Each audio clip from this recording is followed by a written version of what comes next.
Okay, we have the extraordinary pleasure that the Puppetmastaz granted us a date before their show, and once I had the extraordinary pleasure to speak to Mr. Maloke, and he expressed in this interview that there is sometimes a little bit of difficulty involved in like keeping the collective Puppetmastaz together, because you creatures can be quite hard to control and to stay focused, especially on a tour with all that excitement and stuff.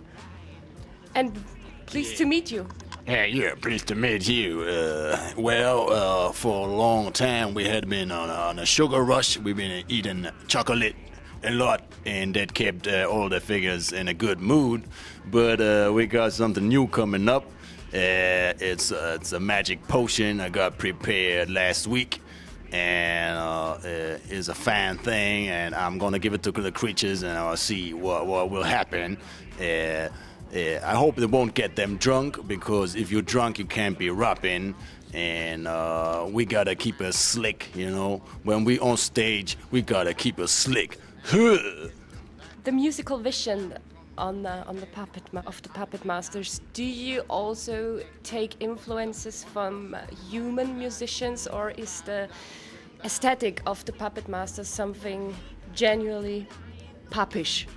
Well, we do take influences from humans, because obviously we live in a world where humans are very predominant, so of course we're influenced, but musically I think it's more like if I was to be influenced when I'm making an album or making a track by a human, it's more like if they gave me a good massage right before I lay down my verse, you know? I need to like just have a human rub my skin, and I think that in itself is a very good influence on my music, you know? For example. Just for example. The Puppetmastaz also welcome guests to their collectives. And how do you recruit them? How do you find them? And do these puppet guests also need like human sources, or like humans who transport them to the studio? Or how does this work? We had Mr. Oizo, and you know, in a world of puppetry, there is no faggots, there ain't no women or men, and you know, when we got somebody like Mr. Oizo, the first thing we do, we bang him real hard, that's how we do, and then he is recruited in the crew, and then we see from there. If he got rap skills, we keep him buck wild in the crew.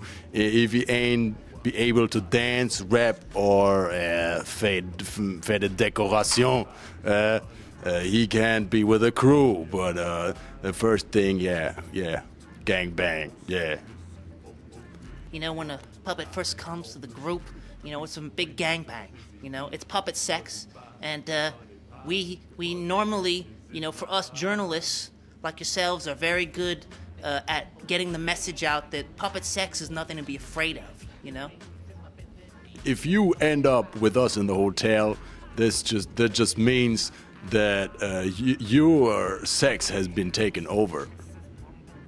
Your sex life has been taken over. It's out of control. Sometimes being out of control, not knowing what to say, is a takeover. You know what I mean? This was The Mighty Wizard, and this was The Ride On, only on FM4, one time at your face like blah. Dr. Feelgood in the place. Thank you. thank you. You're welcome.